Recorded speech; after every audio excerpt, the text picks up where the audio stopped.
Bonjour à tous et bienvenue dans cette nouvelle vidéo pour le juriste de base. Donc aujourd'hui, troisième vidéo sur comment apprendre efficacement ses cours, les apprendre correctement, que ce soit dans le cadre d'un concours, des examens. Allez, c'est parti! Alors aujourd'hui, on voit la troisième partie. Donc on a vu comment découvrir et comprendre ses cours efficacement, comment les mémoriser, donc les apprendre efficacement. Et maintenant, on va voir comment la troisième étape, comment s'entraîner. Donc l'entraînement, c'est vraiment la dernière étape normalement dans un apprentissage.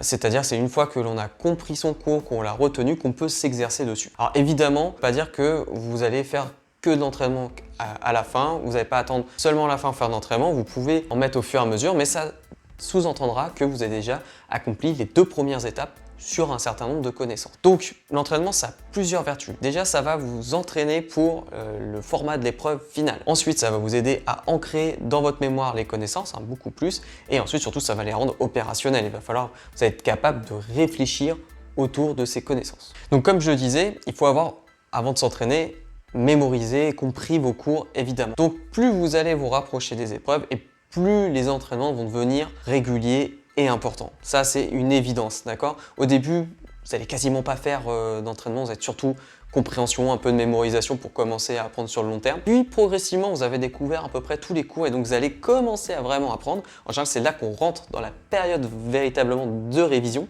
Normalement, en tout cas, c'est l'idéal.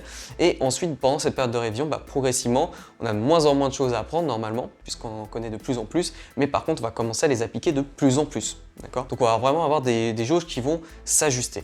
Alors pour l'entraînement, il y a plusieurs techniques. Vous pouvez réutiliser la méthode Cornell, comme je vous disais. Elle vous permet d'analyser vos cours, elle vous permet de faire des synthèses pour ensuite la mémorisation, mais évidemment, vous avez aussi noté normalement dans la marge des questions. Et donc vous pouvez vous servir de ces questions pour vous entraîner un petit peu comme un sujet blanc. Ensuite, vous pouvez aussi utiliser tout simplement des annales, d'accord? Vous êtes sur des exercices types, des questions, des sujets des années précédentes. L'impératif par contre, c'est d'avoir au choix soit la correction de ces annales, ça c'est très important pour pouvoir se corriger soi-même. Sinon, vous pouvez aussi vous faire corriger. Et là, il y a deux solutions. Soit vous prenez un prof particulier qui va uniquement vous corriger, ça c'est une possibilité, ou alors vous corrigez entre pairs, c'est-à-dire entre étudiants. Voilà. Mais là, il faut être sûr que les étudiants en face de vous puissent vous corriger. Et en général, vous allez devoir aussi faire le même exercice avec eux. Donc, sur le fond, c'est possible. Après, sur la forme, ça dépendra du niveau de chacun.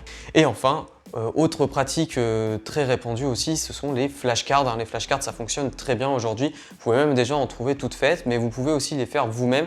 Moi, c'est ce que je vous conseille, puisque c'est ce qu'il y a de plus puissant. Après, je sais que par manque de temps, des fois, on peut, sur certaines matières un peu moins importantes ou un peu moins techniques, acheter directement des flashcards si elles sont bien faites, pourquoi pas, du moment que ça vous aide à réussir, c'est vraiment le principal.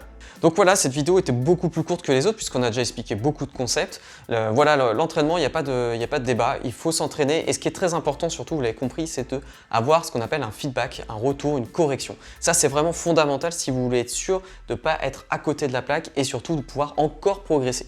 Et l'entraînement, c'est vraiment indispensable d'être dessus parce que vous allez gagner beaucoup de points à l'examen grâce au fait de vous être entraîné et en plus, vous allez retenir plus de connaissances. Donc, tous les efforts passés vont payer. Donc voilà, si jamais cette vidéo vous a plu, n'oubliez pas de la liker, n'hésitez pas à mettre aussi un commentaire pour rebondir sur ce que j'ai pu dire, me poser des questions. Sinon, vous pouvez aussi m'envoyer des messages privés par Instagram, par mail, comme vous voulez.